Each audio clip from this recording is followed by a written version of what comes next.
हम लोग last class में डिस्कस कर रहे थे माइक्रोब्स का बेनिफिट पढ़ रहे थे। तो पहला बेनिफिट पढ़े थे हाउस होल्ड प्रोडक्ट में, दूसरा स्टार्ट किए थे इंडस्ट्रियल प्रोडक्ट में। इंडस्ट्रीज में कौन कौन सी कंपनी में यूज होता है हमने आपको पढ़ा दिया था। बेवरेज इंडस्ट्रीज जो होती है जहां पर दारू बनता है, अल्कोहल बनता है, वहां पर आपका माइक्रो ऑर्गेनिज का बहुत सारा यूज होता है।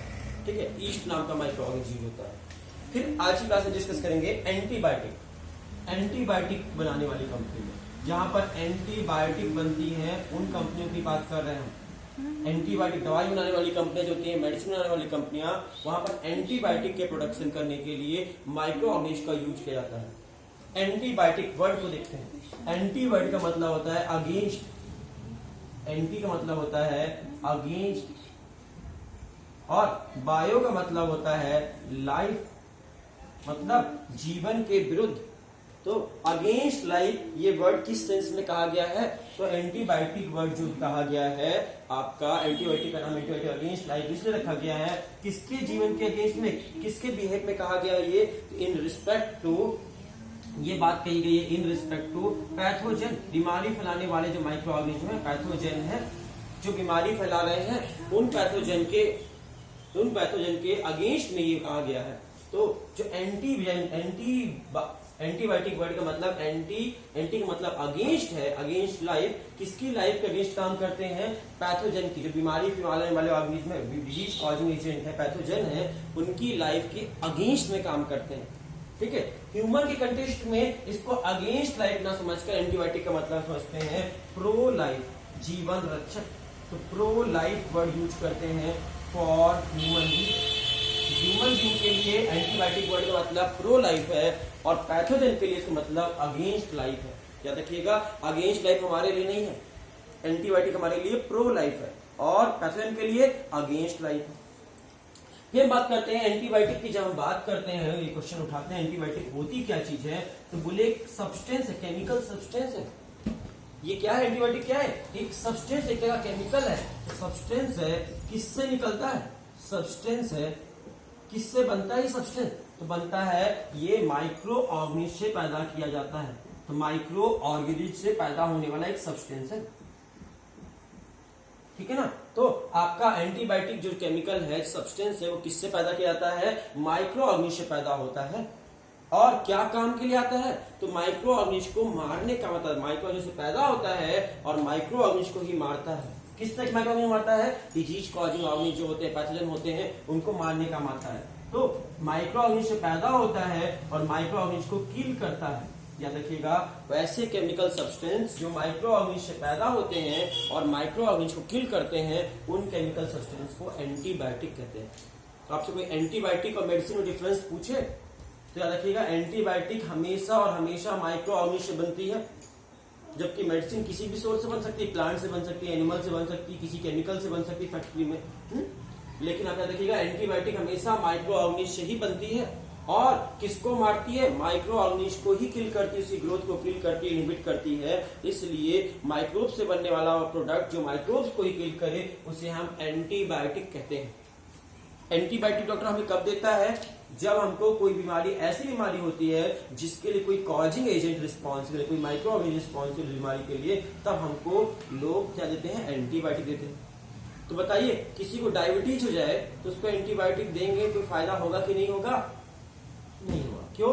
डायबिटीज तो मेटाबॉलिक डिजीज है, किसी माइक्रो ऑर्गेनिज्म की वजह से नहीं होती, शुगर के बढ़ने की वजह से होती है। तो इसलिए वहां पर माइक्रोब्स का कोई काम नहीं है, इसलिए एंटीबायोटिक खा के कोई फायदा नहीं है। किसी को टाइफाइड हो जाए तो उसको डॉक्टर क्या लिखते हैं? टाइफाइड होने पर आप जाओगे डॉक्टर के पास, कितने भी अच्छे डॉक्टर के पास जाओगे, एंटीबायोटिक ही देगा। टाइफाइड होने पर कितना भी अच्छा डॉक्टर होगा, आपको एंटीबायोटिक ही देगा। क्यों देगा? क्योंकि वो टाइफाइड साल्मोनेला टाइफी नाम के बैक्टीरिया की वजह से होती है। तो माइक्रो ऑर्गेनिज की वजह से होने वाली बीमारी के लिए इलाज क्या है? एंटीबायोटिक। तो जब भी आपको कोई माइक्रोबियल डिजीज हुई होगी तो आपको डॉक्टर हमेशा एंटीबायोटिक दिया होगा, आप बीमार होते हो तो। ठीक है, एंटीबायोटिक वर्ड का मतलब क्या है? ऐसा सब्सटेंस जो माइक्रो ऑर्गेनिज्म डिराइव किया जाता है, derive from micro organism and kill the other type of micro organism, other type of organism को मारता है। और जब एंटीबायोटिक की बात करते हैं, सबसे पहले एंटीबायोटिक, फर्स्ट एंटीबायोटिक कौन सी थी? तो पेनिसिलिन थी। दुनिया की सबसे पहले एंटीबायोटिक का नाम पूछा जाए तो फर्स्ट एंटीबायोटिक का नाम था पेनिसिलिन। और ये पेनिसिलिन नाम की एंटीबायोटिक किससे बनाई गई थी? कि पेनिसिलिन नाम की एंटीबायोटिक की डिस्कवरी हुई थी वो एक्सीडेंटल हुई थी। एक्सीडेंटल का मतलब लक बाई चांस, होते होते हो गया, कुछ सोचा समझा प्लानिंग नहीं था। कैसे हुई थी? तो देखते हैं इसकी डिस्कवरी। तो पेनिसिलिन की डिस्कवरी करने वाले साइंटिस्ट का नाम था Alexander Fleming. Alexander Fleming. Alexander Fleming नाम के साइंटिस्ट ने एंटीबायोटिक की डिस्कवरी की। एंटीबायोटिक डिस्कवरी पूछे किसने की है? अलेक्जेंडर फ्लेमिंग नाम के साइंटिस्ट ने। ये क्या कर रहे थे? ये कर रहे थे एक बैक्टीरिया को कल्चर कर रहे थे, बैक्टीरिया को पाल रहे थे। बैक्टीरिया का नाम था स्टेफाइलोकोकस। स्टेफाइलोकोकस या कोकाई जो बोलो आप।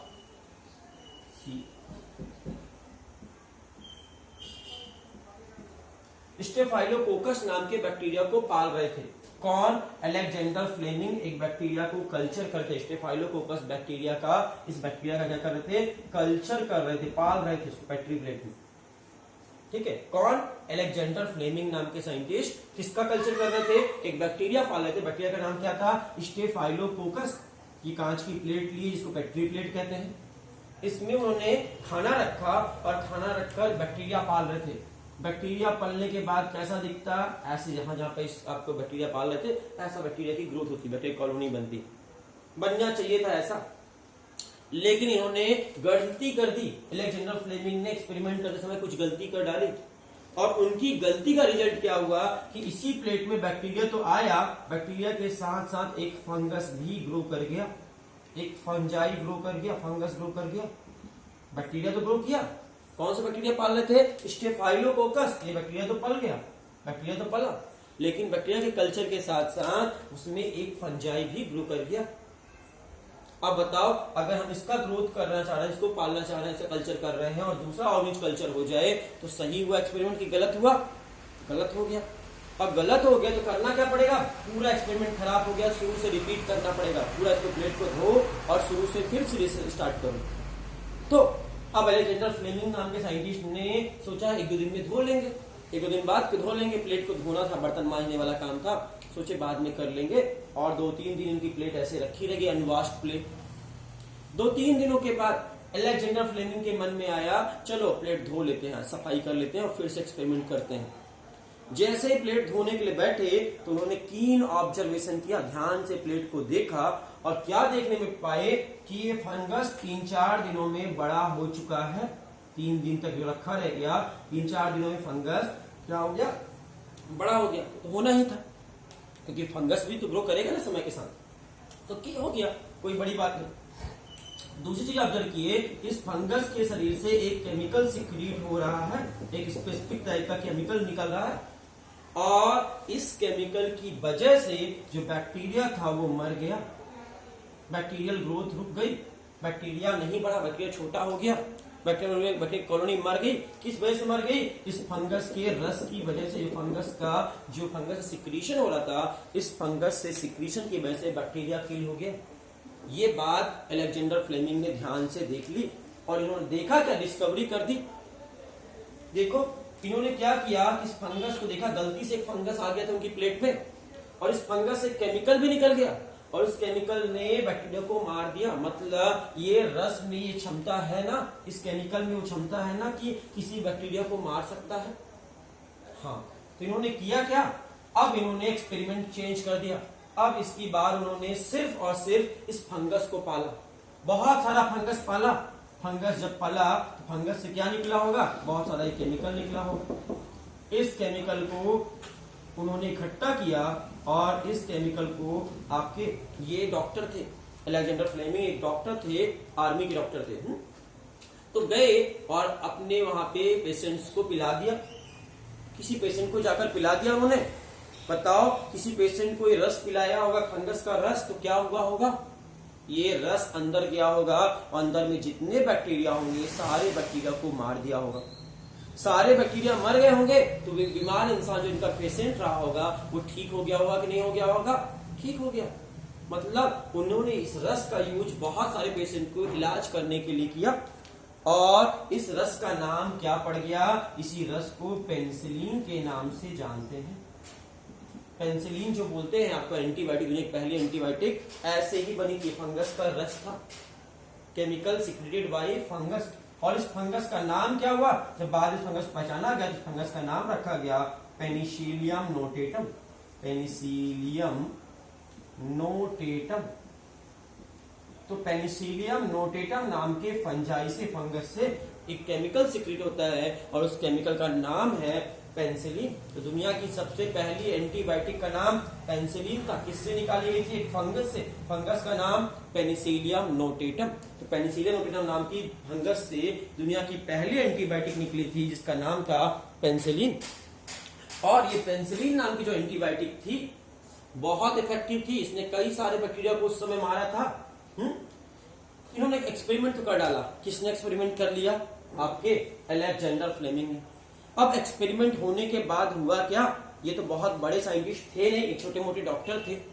तो अलेक्जेंडर फ्लेमिंग को और आगे कुछ समझ में नहीं आ रहा था और अच्छे ढंग से कैसे करें, तो दो साइंटिस्टों ने इनकी मदद की। एक साइंटिस्ट का नाम था अर्नस्ट चैन, चैन CHAIN, पूरा नाम था अर्नस्ट चैन। अर्नस्ट चैन नाम के एक साइंटिस्ट थे। दूसरे थे हॉवर्ड फ्लोरी, दूसरे साइंटिस्ट नाम था हॉवर्ड फ्लोरी। हॉवर्ड फ्लोरी और अर्नस्ट चैन, ये दो साइंटिस्ट थे। तो अर्नस्ट चैन नाम का साइंटिस्ट और हॉवर्ड फ्लोरी, ये दो साइंटिस्ट जो थे, ये दो साइंटिस्ट ने आकर अलेक्जेंडर फ्लेमिंग को कहा कि आई विल सपोर्ट यू, मैं आपकी मदद करूंगा, आई विल हेल्प यू। ठीक है। और उन्होंने इसी एक्सपेरिमेंट को और अच्छे ढंग से किया, इफेक्टिव ढंग से, और बहुत लार्ज स्केल में पेनिसिलिन नाम की एंटीबायोटिक बनाई। तो किसने लार्ज स्केल में पेनिसिलिन एंटीबायोटिक बनाई थी, इफेक्टिव तरीके से, more effective and more large scale में, अर्नस्ट चैन और हॉवर्ड फ्लोरी ने। और अर्नस्ट चैन और हॉवर्ड फ्लोरी ने बहुत लार्ज स्केल में इसको बनाया। और उस समय आर्मी को, उस समय कॉलरा नाम की डिजीज फैली थी, लाखों लोग मर रहे थे कॉलरा नाम की बीमारी से। कॉलरा किस वजह से होती है, विब्रियो कॉलरा नाम के बैक्टीरिया की वजह से बीमारी होती है। जैसे भी कोरोना फैला हुआ है ना, कोरोना से लाखों लोग, करोड़ों लोग मर रहे हैं पूरे देश विदेश में, वैसे उस समय कॉलरा नाम की बीमारी फैली थी, महामारी फैली थी। और कॉलरा नाम की महामारी से बहुत लोग मर रहे थे। और कॉलरा नाम की महामारी किस वजह से हो रही थी, आपका विब्रियो कॉलरा नाम के बैक्टीरिया की वजह से हो रही थी बीमारी, विब्रियो कॉलरा। तो उन्होंने क्या किया कि बहुत लार्ज स्केल बनाया और सारे, जैसे भी कोई कोरोना का मेडिसिन बना दे, वैक्सीन बना दे और सारे कोरोना पेशेंट को ठीक कर दे, वैसा ही हालत था। उस समय कॉलरा नाम की बीमारी फैली थी। और इन तीनों ने मिलकर, अलेक्जेंडर फ्लेमिंग, अर्नस्ट चैन और हॉवर्ड फ्लोरी, ये तीन साइंटिस्ट मिल गए और इन तीन साइंटिस्ट ने मिलकर बहुत लार्ज स्केल में पेनिसिलिन बनाई और लाखों करोड़ों लोगों को भी बचा लिया। सबसे ज्यादा इन्होंने बचाया था अमेरिका, सेकेंड वर्ल्ड वॉर का समय था। टाइम कब की घटना, ये सेकेंड वर्ल्ड वॉर के समय की घटना है, 1945 के आसपास की घटना है। और उस समय आपकी जो अमेरिकन आर्मी के जो सैनिक थे उनकी जान बचाई थी, बहुत सारे अमेरिका की आर्मी की जान बचाई थी। इसके लिए गवर्नमेंट ने इनको नोबेल प्राइज, दुनिया का सबसे बड़ा प्राइज जो है नोबेल प्राइज, उनको नोबेल प्राइज से सम्मानित किया था। क्या देखिए, 1945 में इनको नोबेल प्राइज मिला था। किसको मिला होगा नोबेल प्राइज, आपके पास ऑप्शन ए अलेक्जेंडर फ्लेमिंग को, अर्नस्ट चैन को, हॉवर्ड फ्लोरी को, या तीनों को। तो तीनों ने मिलकर काम किया था, इसलिए इन तीनों साइंटिस्टों को एक साथ नोबेल प्राइज मिला था 1945 में। याद रखिएगा, 1945 में नोबेल प्राइज तीन साइंटिस्ट को दिया गया था, अलेक्जेंडर फ्लेमिंग, अर्नस्ट चैन, हॉवर्ड फ्लोरी। क्यों दिया गया था, इन्होंने बहुत सारे पेशेंट की जान बचाई थी सेकेंड वर्ल्ड वॉर के समय। ठीक है, अमेरिकन आर्मी की। ठीक है, और ये डिस्कवरी कैसी है, एक्सीडेंटल डिस्कवरी है, लक बाय चांस हुई डिस्कवरी है। जिस दवाई का नाम, दुनिया की सबसे पहले एंटीबायोटिक का नाम पेनिसिलिन, किससे बनाई गई थी, एक फंगस से। फंगस का नाम था पेनिसिलियम नोटेटम। अब कंफ्यूज हो जाते हैं कई सारे बच्चे, एग्जाम में क्वेश्चन थोड़ा घुमाकर पूछ लेता है, दुनिया की the first bacterial antibiotic name, दुनिया की सबसे पहली एंटीबायोटिक का नाम बताइए जो बैक्टीरिया से बनाई गई है। तो ये नहीं होगी, पेनिसिलिन आंसर नहीं होगा तब, क्योंकि वहां पर आपसे पूछा गया बैक्टीरिया से बनी हुई पहली एंटीबायोटिक। तो बैक्टीरिया से बनी हुई पहली एंटीबायोटिक का नाम था स्ट्रेप्टोमाइसिन। तो गलती मत करिएगा, वहां पर आंसर होगा स्ट्रेप्टोमाइसिन, दुनिया की पहली जो बैक्टीरिया से बनाई गई थी। और पहली फंगस से बनाई गई पेनिसिलिन। और फंगस बैक्टीरिया कुछ ना बोले, आपसे सिर्फ इतना बोले दुनिया की पहली एंटीबायोटिक, तो आंसर नाम होगा पेनिसिलिन। ठीक है, दुनिया की सबसे पहली एंटीबायोटिक पेनिसिलिन ही थी। ठीक है, किससे बनी थी? फंगस से। लेकिन कुछ सालों बाद बैक्टीरिया से भी एंटीबायोटिक बना ली गई जिसका नाम था स्ट्रेप्टोमाइसिन। कुछ सालों बाद की घटना है। आज की डेट में आपका एंटीबायोटिक से बहुत सारे एंटीबायोटिक बना दी गई, अलग अलग ऑर्गेनिज अलग अलग तरह की एंटीबायोटिक बना दी गई। बहुत सारी एंटीबायोटिक की लिस्ट ऑफ द एंटीबायोटिक है। और ये सारी एंटीबायोटिक आपकी माइक्रोबियल डिजीज के लिए यूज किया जाती है, जो पथन से होती बीमारी, उन बीमारियों के लिए यूज की जाती है। जैसे कि प्लेग नाम की बीमारी, प्लेग बीमारी किसी को हो जाए तो एंटीबायोटिक देना पड़ता है। बुफिंग कफ, काली खांसी जिसको कहते हैं, बुफिंग कफ हो जाए, बहुत खांसी आए, काली खांसी आए, तो उस केस में भी आपको एंटीबायोटिक डॉक्टर देता है। डिफ्थीरिया हो जाए, जिसको गलघोटू के नाम से भी जानते हैं, डिफ्थीरिया, तो उस बीमारी में भी आपको एंटीबायोटिक ही दी जाती है। और कुष्ठ रोग, जिसको लेप्रोसी कहते हैं, जिसमें बॉडी सड़ने लगती है, कीड़े पड़ जाते हैं, पस पड़ जाती है पूरी बॉडी में, कुष्ठ रोग जिसको लेप्रोसी कहते हैं, उस बीमारी में भी आपकी कौन काम आता है? एंटीबायोटिक काम आती है। तो एंटीबायोटिक कई सारी बीमारियों में काम आती है। जिन भी बीमारियों के लिए माइक्रो ऑर्गेनिज्म रिस्पॉन्सिबल होगा, वो सारी बीमारियों के लिए एंटीबायोटिक काम आती है। आज की डेट में हम एंटीबायोटिक पे ऐसे डिपेंडेंट हो गए हैं कि हमको आए दिन एंटीबायोटिक खानी पड़ रही है। कभी ना कभी बीमार पड़ते हैं, फिर एंटीबायोटिक खाना पड़ता है। जब देखो, आप में से सभी लोगों ने एंटीबायोटिक खाई होगी कभी ना कभी। तो अब हम कह सकते हैं कि हम वर्ल्ड की कल्पना भी नहीं कर सकते हैं विदाउट एंटीबायोटिक। एंटीबायोटिक के बिना जीवन की, विश्व की कल्पना भी हम नहीं कर सकते हैं। और इसके साथ साथ आपको यहाँ पर हमने क्लियर कर दिया कि एंटीबायोटिक प्रोडक्शन के लिए माइक्रोब्स का क्या रोल है। माइक्रो ऑर्गेनिज्म रिस्पॉन्सिबल है एंटीबायोटिक प्रोडक्शन के लिए। तो हम क्या पढ़ रहे थे, याद करो, इंडस्ट्रियल यूज पढ़ रहे थे। तो इंडस्ट्रियल यूज में पहला यूज बताए कि आपका दारू बनाने में, बेवरेज बनाने में यूज होता है। दूसरा बताए एंटीबायोटिक बनाने में, आज की क्लास में डिस्कस किया एंटीबायोटिक बनाने में माइक्रो ऑर्गेनिज्म का क्या रोल है। अब और आगे डिस्कस करते हैं माइक्रोब्स का क्या यूज है किसी तरह के केमिकल बनाने में। तो बहुत सारी कंपनी है, फैक्ट्री है, जिसमें केमिकल्स बनाने के लिए, डिफरेंट टाइप ऑफ केमिकल बनाने के लिए आपका यूज होता है माइक्रो ऑर्गेनिज्म का। तो हम नेक्स्ट क्लास में डिस्कस करते हैं कौन कौन से केमिकल्स बनते हैं, कैसे बनते हैं।